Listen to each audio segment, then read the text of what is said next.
And school leaders from Newtown have made their recommendations now on things that should be changed in the aftermath of the tragedy at Sandy Hook. Well, First Selectwoman Pat Lodra and School Superintendent Joseph Arati telling the Sandy Hook Commission the important lessons learned from Sandy Hook.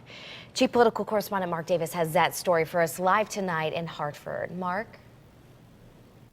Hi, Ann and Darren. Good evening, everyone from the Hartford newsroom. This special commission that's been meeting for months, now it's been 15 months since the tragedy, they're expected to make their formal recommendations to the governor and the legislature later this month or early next month.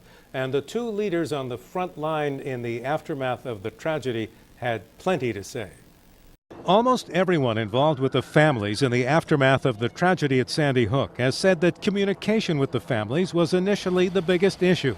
Today, for the first time, Newtown First Selectwoman Pat Lodra revealed why.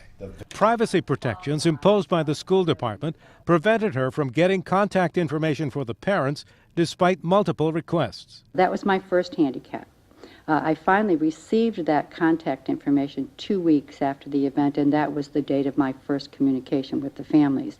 She also said that since the small town was totally overwhelmed by the outpouring of gifts and donations from around the nation, the state should set up a single fund mechanism to handle such an outpouring because most cities and towns just can't handle it. I really am promoting the notion, much as what happened in Boston and other places now, that there be a one fund concept in place. Newtown's new school superintendent also is recommending that every city or town board of education be required to have a single point person responsible for all safety and security in the district. That's the assurance that parents and that students and that staff need, that it's never a second-tier issue. It is always on the front side of the burner because there's somebody who has oversight for it. The school superintendent and the First Selectwoman say that recovery in Newtown, especially for the school staff and students, will be a decades-long process. It's our belief that the support that is needed is going to be long-lasting, that most folks will tell you that year two is equal, if not more difficult than year one after a tragedy.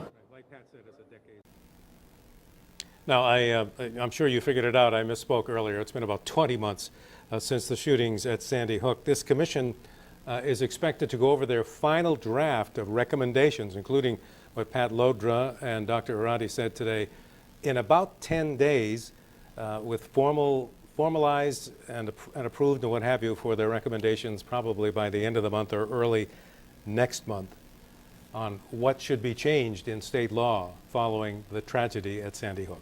Live from the Hartford newsroom, Mark Davis, News 8.